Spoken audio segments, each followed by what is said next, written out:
How the problem of evil points to God's existence. Welcome back, my dear, gentle listeners. I'm joined once again by my very dear friend, Eric Robinson, for another duo podcast here on Pat's Paradigm. Eric, it's always a joy to sit down and chat with you about such wonderful things. Yes. Suffering and evil, maybe not so much that one, but you know what I'm saying, right? And for those watching on either of our YouTube channels, either Polycarp's Paradigm or the Pat Flynn Show YouTube channel, I am wearing black in light of today's conversation about evil. So here we go. That's right. You look like Bane, too. That's pretty sweet. Yeah. You think darkness is your ally? I was born in it. Okay, never mind. We won't go there. We'll start talking about the problem of evil, how it's really a solution, how it actually points towards the existence of God. Right. And I just want to set the stage with this with just a couple of I think important remarks. One is just to acknowledge the real force that the problem of evil has on our lives emotionally. I think that's really important. Before you start getting into the philosophical arguments, you don't want to overlook the tremendous, in many instances, absolute abject horror that is the suffering that people go through in life. Yeah. All of us. So, philosophy can be very cold and abstract, and that's the nature of it. And I just want to preface the conversation with that is when we're trying to analyze something philosophically, we are trying to abstract from often the very harsh, concrete realities, because we're trying to just see as clearly as possible. And that may sometimes present a somewhat cold presentation. And I want to flag that and acknowledge that, because one, I don't want to make it seem like I myself am indifferent to suffering, either to other people's suffering, which weighs on me incredibly heavily, or even my own suffering. We all have our own crosses and often tremendous suffering in life. So I just wanted to put that out there before we begin this conversation. I don't know if you want to add anything to that at all, Eric. Yeah, I mean, one thought that comes to mind is that it's interesting how different people disagree on God's existence or what God is like, but it seems like everyone can acknowledge that there is suffering in the world. And I think that's so true. Like if you go talk to anyone, I bet there's some sort of suffering happening in their life or in their immediate family or friends' lives, especially in the midst of a pandemic when a lot of people are suffering from the coronavirus or from mental illness or, a host of problems that are brought about in the year 2020. And so I just acknowledge that as well, that like this is a emotionally hard topic, dealing with evil. And so I think we have to first, we acknowledge that and that it is difficult.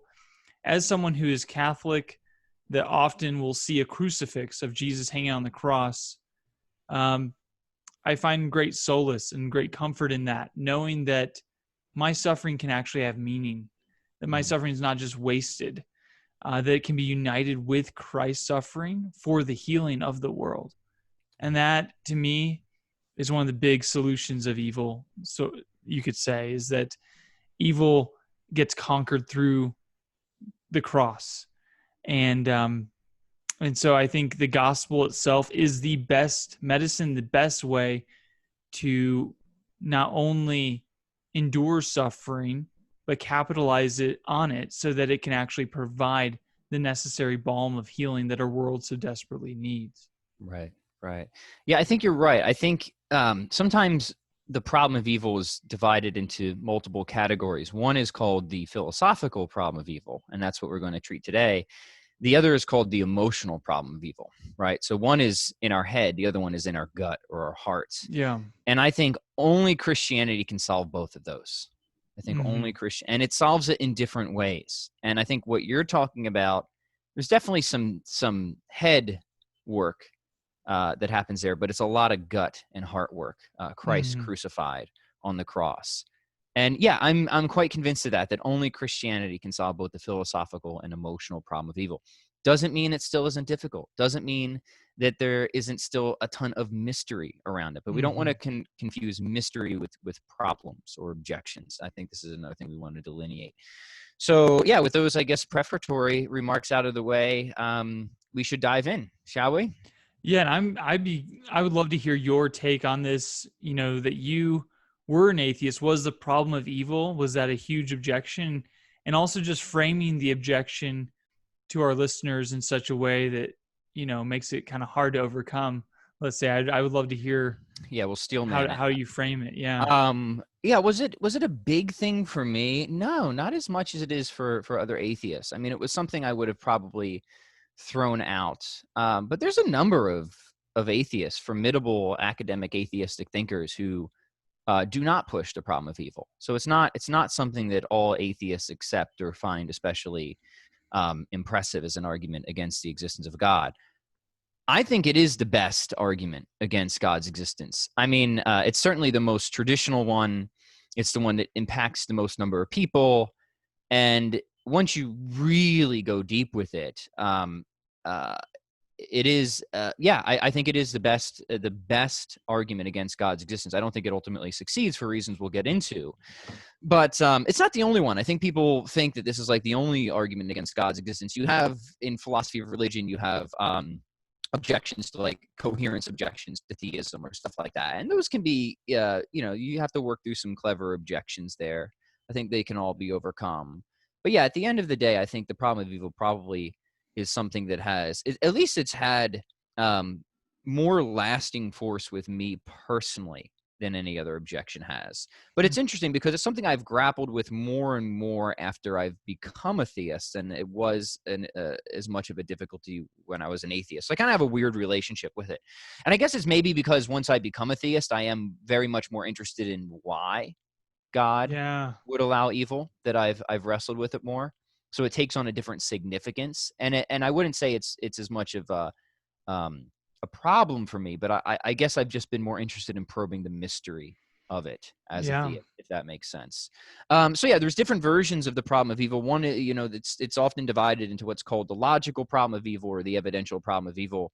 There's been, any number of classic, I mean, going all the way back to some like Epicurus, Greek philosophers who would pose the problem of evil. David Hume quotes him. David Hume is an advocate of the logical problem of evil, comes up through other thinkers like J.L. Mackie. And it's still presented today. I mean, there is something of an acknowledgement that the logical problem of evil has kind of been swept into the philosophical dustbin, that it has been kind of done away with. But it creeps up every now and then. And what it claims is that it is just... it really is a contradiction, right? That there's really a sort of straight out irreconcilable difficulty between the existence of God and any evil or suffering in the world. So the sort of famous Epicurean Paradox would say something like, because God is all powerful, he can create any world that he wants. Because God is all good, he would create a world without suffering and evil. But we live in a world with suffering and evil. So there's a problem here, right? Either God isn't all powerful or God isn't all good. And most people would just say that would be enough to just show you that God doesn't exist. Most people wouldn't want to say, okay, God exists, but he's incompetent, or he isn't all good, or something like that, right? So that would be something like the stronger form of the problem of evil. Now we'll come back to that, but that's known as the Epicurean Paradox, and it's often formulated in different ways. Mackie formulates it in a slightly different way, but very similar in his Evil and Omnipotence paper, famous paper on that. And then there's also known as the Evidential problem of evil. This is more of a probabilistic argument. We say, okay, well, maybe there isn't a strict, logical incompatibility between God and evil. But when we look at either types of evil or the sheer amount of evil, it just seems like it makes it just very improbable that an all wise and powerful God exists. So they move away from the kind of stronger argument to say, evidentially, this just puts such a significant weight in the scale for atheism, and then it's just kind of, I guess, kind of trying to weigh and measure different probabilities there. Does that make sense, Eric? How it's sometimes divided, the different arguments? Yeah, that makes sense. Mm-hmm. Right.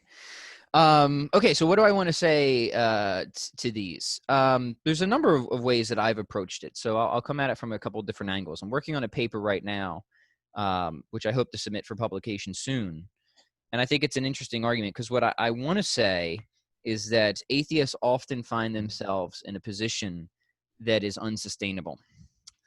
Because on the one hand, they want to escape arguments for the existence of God by appealing to things that are known as brute facts, that some things can just exist and they don't really need any explanation for why they exist. They're just there and that's all, as Bertrand Russell would say, in the universe.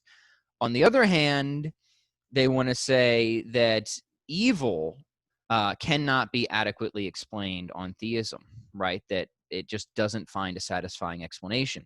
So I charge in my paper that there's an inconsistency in atheists here, right? On one hand, they don't seem to have a problem with things not making sense. And on the other hand, they're demanding that everything needs to make sense. And what I argue in the paper, and we go into more detail in this episode, is you can't have it both ways. That in venturing the problem of evil, you're implicitly committed to what's known as the principle of sufficient reason. And if that's the case, then you should privilege the arguments for the existence of God. You should accept God's existence and relocate the problem of evil to a theological mystery, is the objection that I pose there. But let's hold off on that. We can come back to that one later. I think that's of course, I'm going to say it's interesting because I'm writing a paper on it, right? But I think we can come at a more general approach right now, and think about the idea of a moral standard. This is an often classic response to the problem of evil, but I like the way my friend Josh Rasmussen comes about this. And I'll give a brief sketch, Eric, and then you can ask, can kind of jam on it. And the idea is something like this, right? When we say that evil exists and that suffering exists, we are committed to the idea that it's not just that we don't like it, right? But something is wrong. Something is really wrong here, that something is bad, that something is the way that it ought not to be. So when we pose the problem of evil, or the problem of suffering, we are committed, even if only implicitly, to some type of moral standard, right? To some objective good, if you will, that we can legitimately say that things in some sense have failed to meet our expectations, right? That's what we mean. That there's some rule or some measure.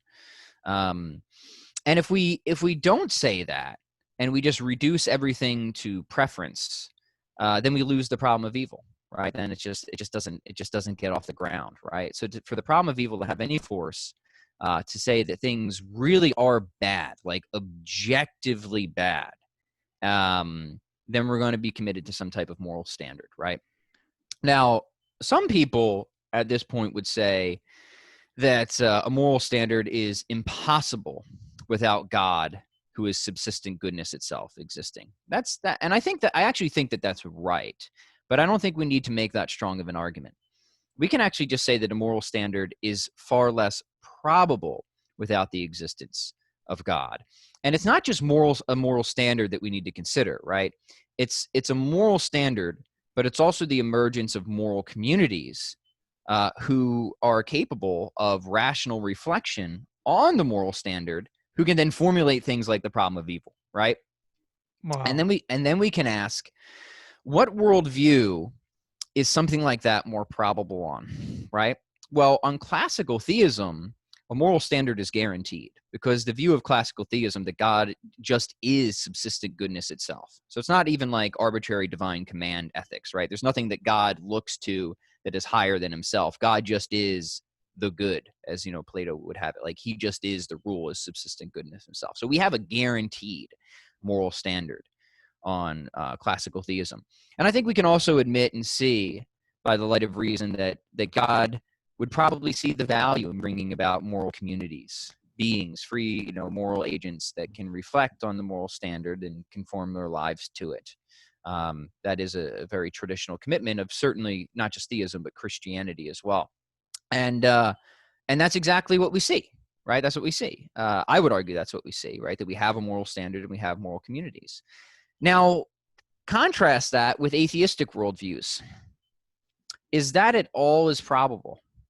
And I want to say if it's not impossible, it's at least far, far, far, far, far less probable, right? And this is why many atheists are nihilists, right? Because they depending on what brand of atheism you take, if you take a physicalism or materialism, it's hard to see how if morality at bottom is fundamentally amoral, whether it's particles or physical simples, how you could ever add any of that stuff up to get this moral standard that we're looking for. It just seems like a theoretical or conceptual impossibility, let alone how that could add up and result on any sort of binding force on moral communities, let alone how you would even get moral communities themselves, right? So we can already just see, I think, just from a broad reasoned perspective, that the probabilities of having moral standards, a moral standard that's binding on moral communities that are capable of rational reflection, is just so, if it's not impossible, it's at least so far less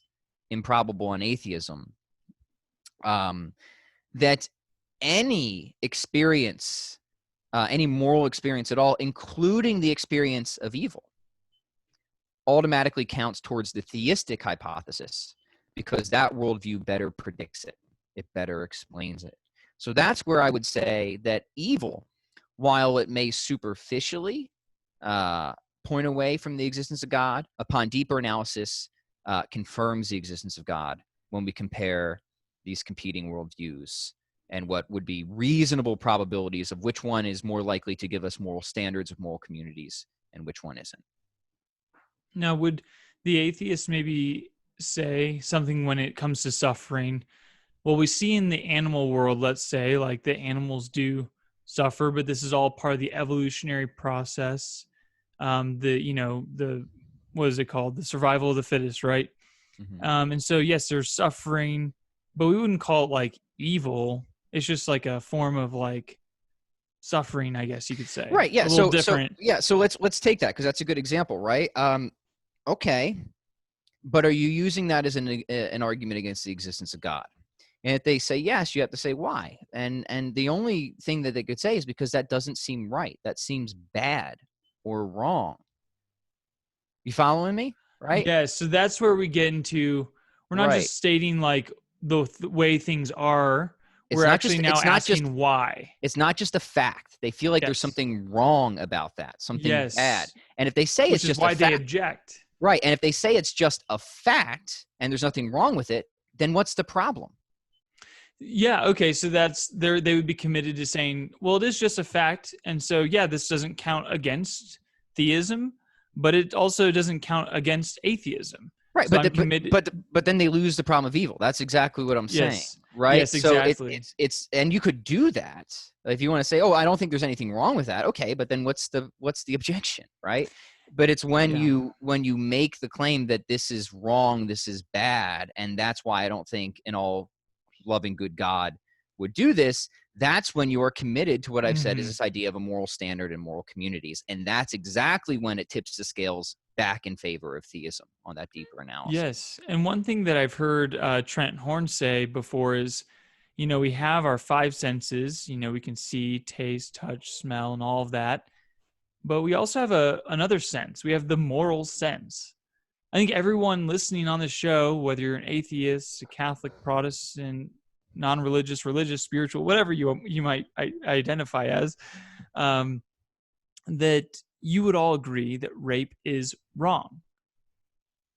Like murder is wrong.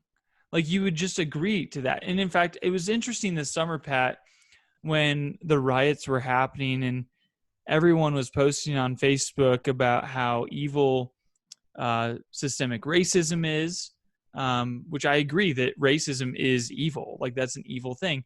But what it dawned on me is like, wow, look at how our relativistic culture isn't so relative anymore. Like everyone agrees that there is something evil. Well, that's a positive thing, at least, that like people are agreeing that something is wrong, that something's evil. Therefore, we can't just all say, you do you. Hey, if you're a racist out there, you do you. Right. And so, and I was thinking about this before this episode, before we started recording, is like how really what you were saying is that the problem of evil or the existence of evil, that we all recognize that there is evil in the world, that there's some lack of good shows that there has to be an ultimate good, like a standard, like what you were saying, that we're comparing against, that And we recognize that there has to be some sort of source of goodness or some sort of source of this morality to even say that something went off. For instance, with the racism thing, we have to say that there has to be a goal of non-racism, a goal of equality, that's the good, equality, and we see a dysfunction of it. And right. so if there is no goal, if there is no equality that we have to strive towards, then we can't even recognize the evil of racism. But we all do recognize it. Well, there's a teleology there, right? Like there's something missing in a judgment of thinking that somebody is worth less than you. That's that should be there, right? That's a false judgment. You're failing to see something that you should be seeing, in a sense. But we can come back to that, because I want to circle back to the moral standard thing, and I want to say that I would not expect evil if atheism was true, right? That's really what I'm saying here. Because You if would expect the natural inclination to say that something's wrong. You may expect suffering, but you may not expect that. I don't even know if I would get that far. I mean, I so think atheism is such an unsalvageable worldview. I mean, I think it's metaphysically necessary that God exists. So it's kind of even hard to countenance what I would expect on atheism. But if atheism were true, if physicalism were true, I wouldn't expect a moral standard. I wouldn't expect moral communities. Certainly, I wouldn't expect conscious beings, right? Oh, like evil is contingent upon so many things that I think only a theistic worldview can explain, like rationality, like a moral standard, like Free consciousness, will. for example, like a contingent order, right? Yeah, free will. These are things that I think only a theistic worldview can explain. I think people don't understand how evil is contingent upon these things. Like it hangs upon these other things that themselves are in need of an explanation, that are only, I think, ultimately explained by theism, and are things that we could predict on a theistic worldview. But I would not predict these on an atheistic worldview. I would not predict moral communities. I would not predict a moral standard. Therefore, I wouldn't expect evil on an atheistic worldview, because all those things that would even make it possible for me to have a judgment that something is bad or wrong, I don't think would be there on an atheistic worldview. And that's why I'm saying that evil Yes. itself, even if it superficially seems to be against the existence of God, on its deeper and most proper analysis actually points to God's existence. Does that make Exactly. sense? So you can Mm-hmm. like reverse the Epicurean objection and basically say like the objection would be like there is no God, and if there is no God, there would be no moral standard, there'd be no evil. But there are moral standards and there is evil, therefore there is a God. Right. Yeah. And that's, Something like that. That's kind of a traditional way of looking at it. Like if God did not exist, then, a moral standard wouldn't exist, but a moral standard does exist, and therefore God exists, or something like that. And you can just kind of swap in, Yeah. like if God does not exist, evil would not exist, if you want to be more provocative about it. And I kind of want to be careful with some of those formulations. That's why I like to do the more modest one, the more probabilistic one. Because then we just have less to defend. And I think that's all we need. Yeah. Right. That's all we need. And if we can just, because look, frankly, I think the stronger versions are true, but I think we can just work with what worldview would we more likely expect, a moral Yeah. standard and moral communities. I think that's all we need. Of course, the kind of hidden premise, if you will, on the problem of evil is that God doesn't or couldn't have morally sufficient reasons for allowing a world of suffering and evil. That's the thing that's kind of being smuggled in to the Epicurean Paradox. And it is important, I guess dialectically, or if, in conversation, that if you're the skeptic and you're proposing that, the burden of proof is on you. It's on you to show that, right? Now, we might be curious as of theists of what specifically those morally sufficient reasons are, but we're not under the obligation to show what they are to refute the problem of evil. It's the atheist who has to show that there can't be any morally sufficient reasons. And as many Christian philosophers pointed out, that is a burden of proof that has never been sustained and cannot be sustained, because you'd really have to be God. You'd have to be omniscient to be able to rule out the possibility that God has morally sufficient reasons for really why a perfect being would create an imperfect world. And in one sense, that's kind of what we would expect when you do good natural theology, is because only God is perfect. Only God can be perfect as subsistent being itself. Everything else that God creates, I mean, even think of free creatures, right? We're free creatures, but we're fallibly free creatures. And we're necessarily fallibly free creatures because only God is his own rule. Only God is subsistent goodness itself, right? So only God uh, can be impeccable, right? Truly impeccable. Um, it doesn't even make sense to say that God could create an infallible free creature. Now, maybe he can give those creatures so much grace and extra help to infallibly guide them. But it does seem right to me that it's just a metaphysical necessity that if God is going to create any free creature, that free creature is never going to be its own rule. It's going to have to always look to a rule above itself. And Yes. in that sense, it could always not look to the rule. And Mm-hmm. it could always fail. It could always fall away. And Yeah. that is an important and deep consideration. And that actually ties deeply into a lot of work and thinking I've been doing on predestination and stuff like that. I Yeah. think it. Mm-hmm. And that's where we get the fall of the angels, like Lucifer and the Mm-hmm. demons and everything, which I think this is an interesting thing. And if I'm going on a tangent, we can bring it back. But I was just thinking how a lot of, I don't know, maybe you can correct me if I'm wrong, but it seems like there is a lot of evidence that demons are real, that Satan is real. And we see this manifest in our society as far as we know that there are Satanists out there are witches out there. There are very Strong evil evidence seances and for, evil things that happen. yep, There are exorcisms. All, exorcisms. yep. And it's like not little evidence for this. It's like a lot. In fact, last year around this time in Houston, there was the first ever public black mass. Yeah, that was Well, sick. what do you do with that as an atheist? What do you think about that? Like, oh, are they, why would they do that? They obviously hate God. Um, there's just such a spite towards God, or just such a, uh, there is like not just evil and like the physical suffering that we see, but there are like evil spirits that we see, or that we don't see rather. Um, but I think the recognition of that and the evidence of these exorcisms and like, I don't know, what would you do with that? And if they exist, then surely there's the good kinds of angels that exist. And then with all of that, where did any of these things come from anyway? Right. Yeah. So a couple things about angels. I think they're actually very important because you said physical evils, but it has been in the tradition, and certainly a line of thought, and I'm sympathetic to it. If you're a hardcore skeptic, your mileage will vary on this, but I think you need to seriously countenance it if you are a theist.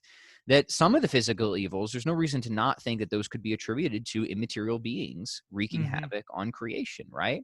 I don't think you need that to answer the problem of physical evils. I think you just can understand that in a material world, the flourishing of one physical being will often result in the diminishment of another physical being. The cow eats grass, as the lion increases in goodness, the antelope decreases, and I really don't think that that's much of a difficulty. But for the angels and beings, yeah, I mean, it's sort of like how chemists, the history of chemistry, there's this sort of elegance to the nature of things that have caused people to posit entities where there are certain holes or gaps where it seems entities should be, like an element in an incomplete periodic table. And then it turns out, oh, they were right, and they get the empirical confirmation of that.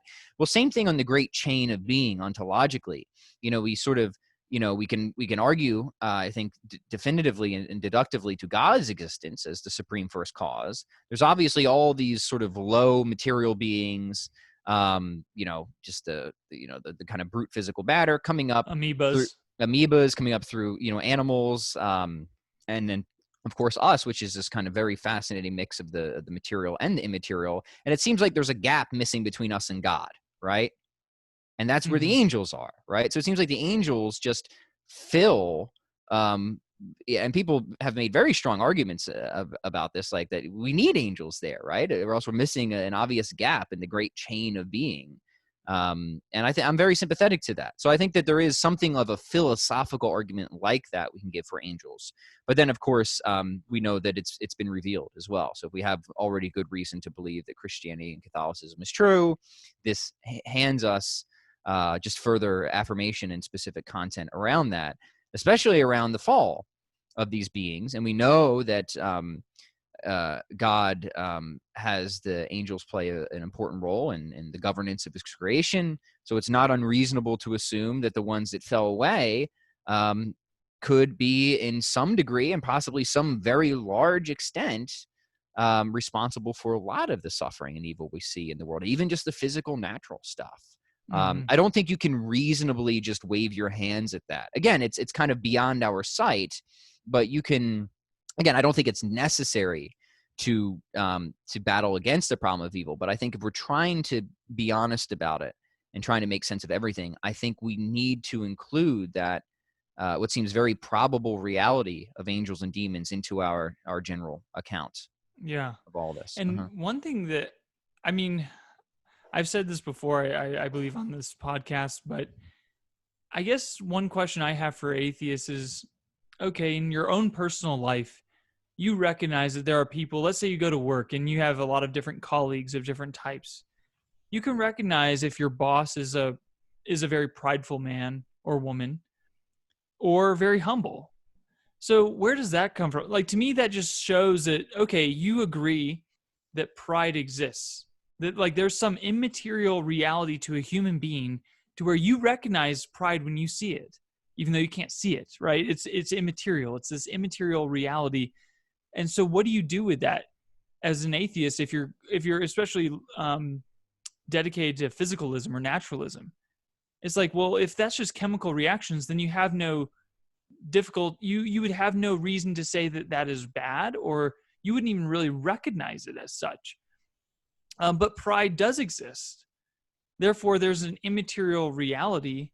And where does that come from? And so it's kind of going back to the moral good, moral evil that we judge to be right and wrong, and where we can perceive these things that are bad. So like pride, for instance, is such a big thing to, like, as far as like a red flag for atheism to me, because it's like that is an objective immaterial reality that we all recognize. We know when there's pride and we know when there's humility, and those can't be tested by a microscope.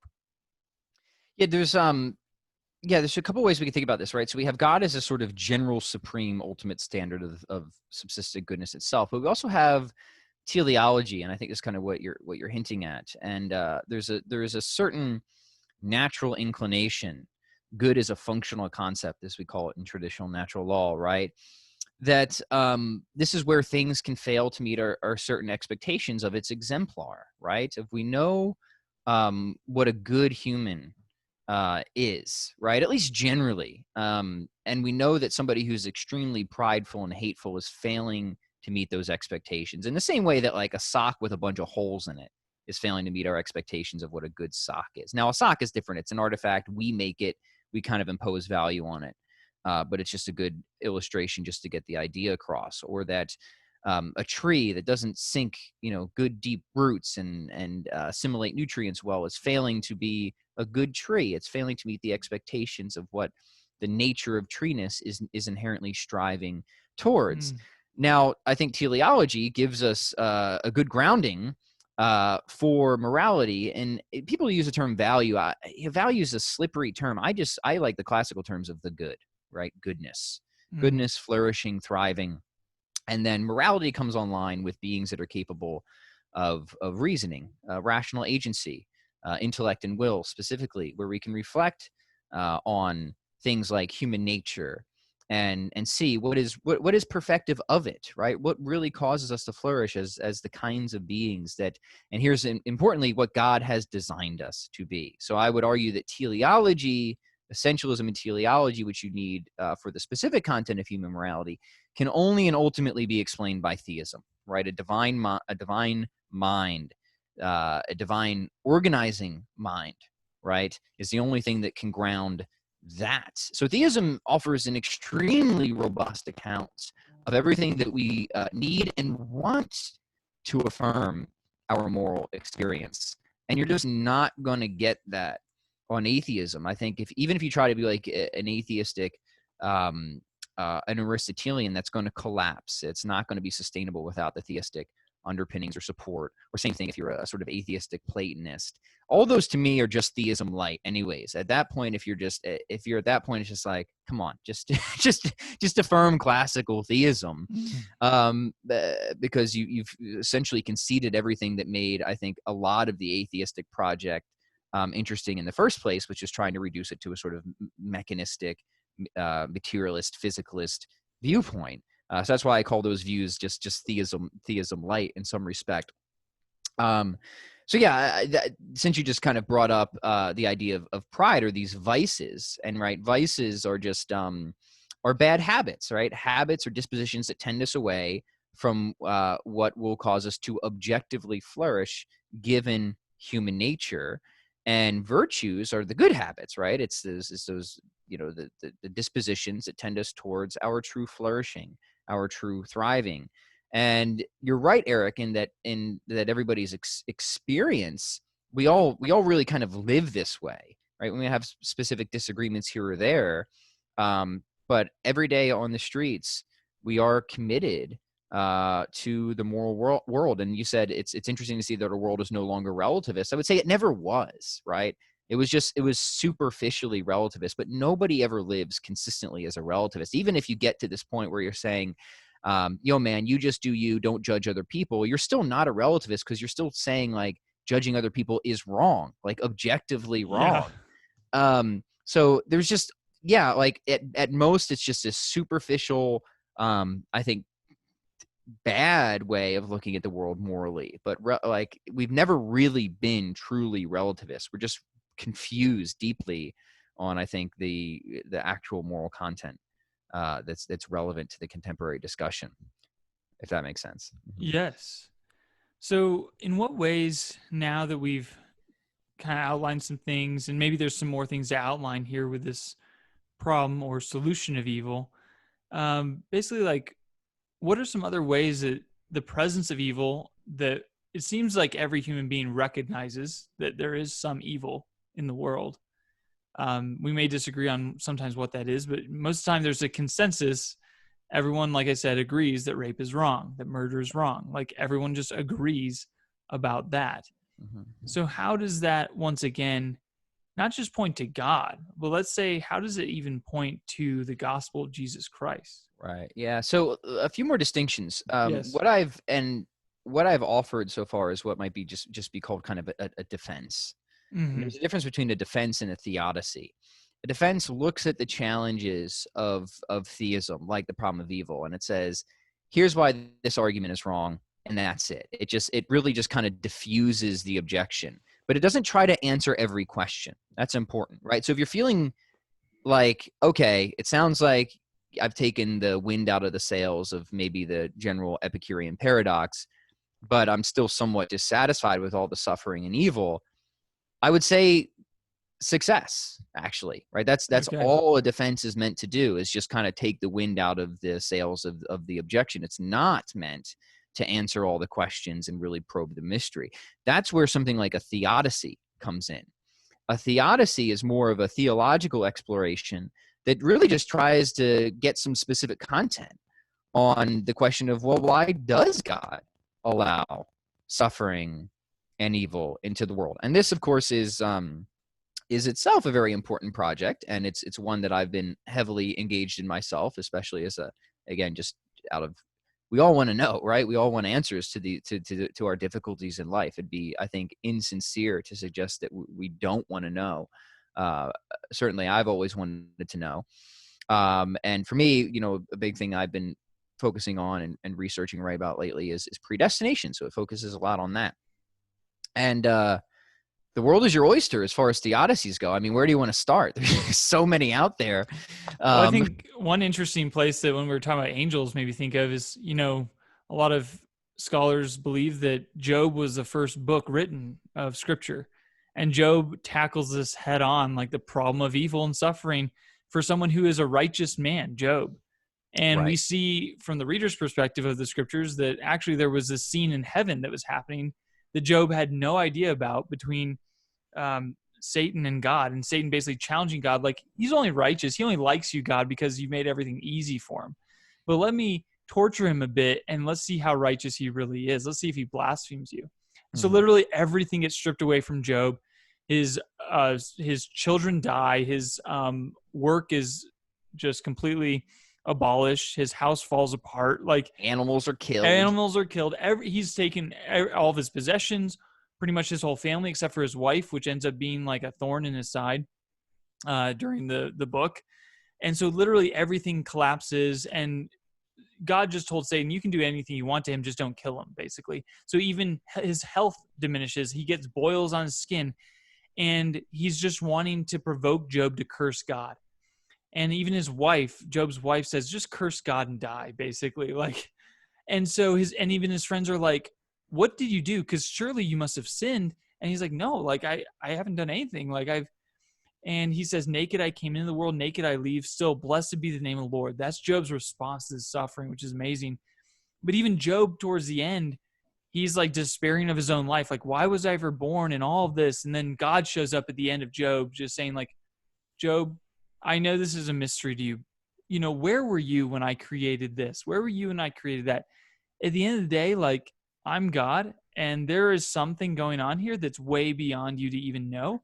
But I have this under control, basically. And then Job blesses God and is like, okay, I surrender to the mystery of who you are. And then God ends up blessing Job with double of everything at the end. But except for the children, right? Yes, the children. Yeah, I mean, and he why ends is up that? getting Because he still has his children in heaven, right? And so there's a slight indication of the afterlife in the Old Testament there, right? So he gets double of everything as he had before, except for the children. Why is that? Because the children were never fully lost. Yes, I think sometimes people miss that. A lot to say on Job. Let me borrow from Eleanor Stump here, because I think Job is a perfect place to start. In her book, Wandering of Darkness, she unpacks this. Also important, when God offers reprimands, he reprimands Job's friends and colleagues that were accusing him of sinning. Yes, right? exactly. And he says, no, Job didn't do anything wrong. Right. It wasn't about Job doing anything wrong. Yeah. And you guys are wrong. So that is real. So what does that mean? It means that suffering in a paradoxical way can actually be a blessing. And this is what's going to blow people's minds, and it blows my mind as well. And I think it transforms and redeems suffering in a way that can be beautiful, magnificent. I'm going to give a condensed and inadequate account of Eleanor Stump's take on Job in her book, Wandering in Darkness, which I think is beautiful. One is she talks about the fractal nature of suffering, how God can make people both ends and means. And so people sometimes overlook Satan, and they think that God is just taking a bet from Satan. But what Stump wants to say is, no, God is actually showing a special care to Satan here. And he's trying to show Satan not to be so cynical of his goodness, right?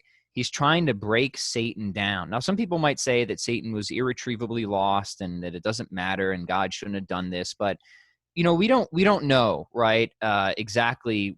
It's just so far removed from us. But Stump wants to say that God can allow suffering and evil and will allow suffering and evil if and only if it is the best or only available means to deliver some outweighing benefit primarily to the sufferer. That was a mouthful. Let me say it again. God will allow suffering and evil if and only if it is the best or only available means to deliver some outweighing benefit primarily to the sufferer. So he might have allowed... That doesn't mean he causes evil or that he produces it. It's just he allows, he permits it. Permission. He doesn't do evil that good may come. He permits evil that good may come. Satan is separated from God, and he may well be eternally separated from God, but who knows? Maybe God did certain things that ensured that Satan wouldn't have gone even farther from him, right? And that's something to think about. And that's kind of what Stump hints at in this Job. Now, however, so God's showing a special care and love to Satan by trying to break down Satan's cynicism. However, he also shows a special care and love to Job. So here's the fractal nature of suffering, where Job can be a means to Satan's end, and Satan can be a means to Job's end, and vice versa, right? So they're both means, but they're both ends in and of themselves. Now, what does Job want? And he wants to be a righteous man. He wants to be a righteous man. And God cares about what we care about because we care about it. This is in the Psalms, right? God wants to give us the desires of our heart. So Stump talks about the subjective and objective poles of flourishing. There's our kind of personal desires of our heart, like our love for our children, right? But there's also the objective flourishing of the beatific vision and life in God. God cares about what we care about because he's God, right? He does. He cares about the desires of our heart. He wants to give it to him. So Job wants to be a righteous man, and he was. But God could have seen and did see that Job could be the most glorious and righteous man of pretty much all the Old Testament. But how? By allowing Job to suffer, right? Such that at the end of the day, maybe if God didn't allow the suffering of Job that Satan wanted to impose, he would have been, as righteous as he was, but he would have been largely forgotten. But now we look at Job as the model and the exemplar of righteousness and perseverance. He has attained a glory that it's hard to see would have even been possible if God didn't permit the suffering that he had. And it was what Job wanted all along, right? It was the desire of Job's heart to be a truly righteous man and especially pleasing to God, which is a beautiful thing. And he suffered. He suffered immensely, but he got it, right? He got it. So there we can see where there's kind of two things there, where suffering could have been used as medicinal purposes for Satan, somebody who's really sick to either, maybe not in Satan's case, but in other cases to bring somebody back to God or to the point of justification of freely accepting God's grace, or at least not further away from God, right, into an even sicker condition. Or suffering can be used for somebody who's already enlisted in faith, right? And this is the idea where once we're already people of faith, it's kind of like signing up for the army. It's like, all right, God, you give me what you need to give me to make me the most holy man now.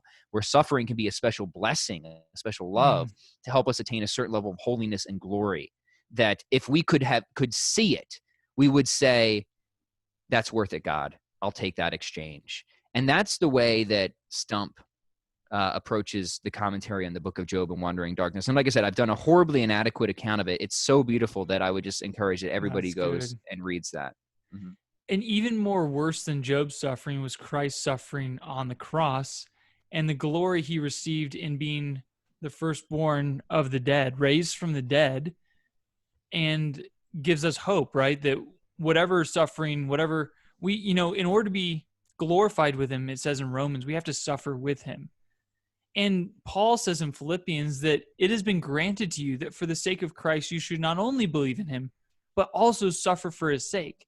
It is a privilege now to suffer with and for Christ. And that's how the gospel, I think, is so revolutionary about this topic of evil and suffering, is that it really only makes sense in light of the death, burial, and resurrection of Jesus Christ, that every ounce, every little bit of suffering will not be wasted because it can be offered in union with Christ on the cross and then produce an all the more glorious resurrection reality at the end of time.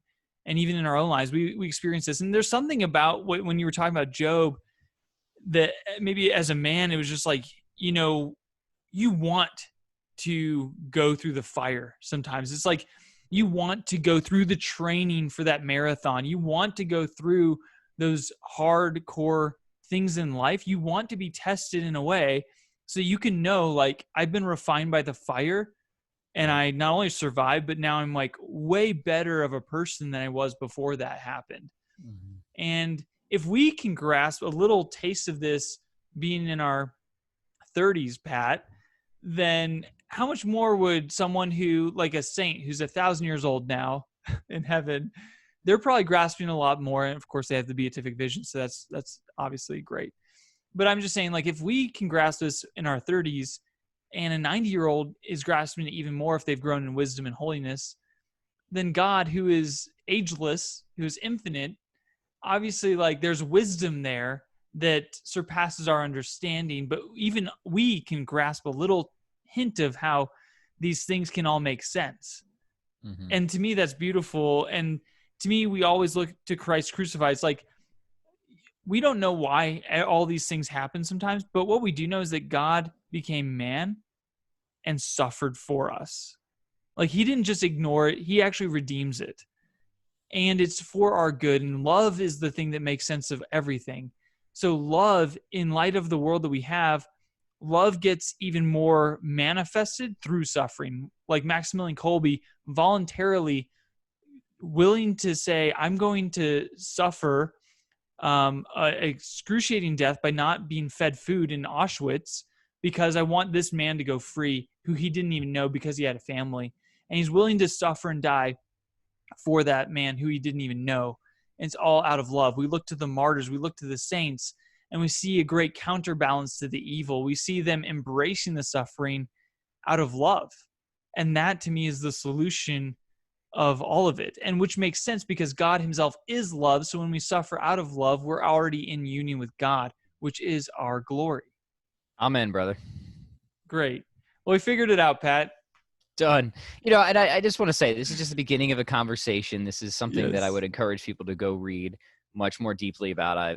Eric, I know you have other podcasts. I've got tons of podcasts on this subject. I take suffering very seriously on both philosophical and emotional levels. So, yeah, I'll just leave it at that.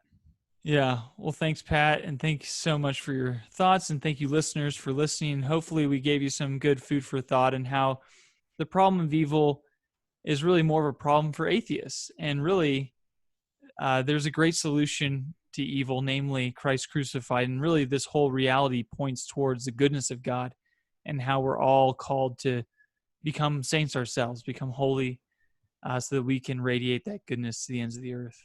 God bless.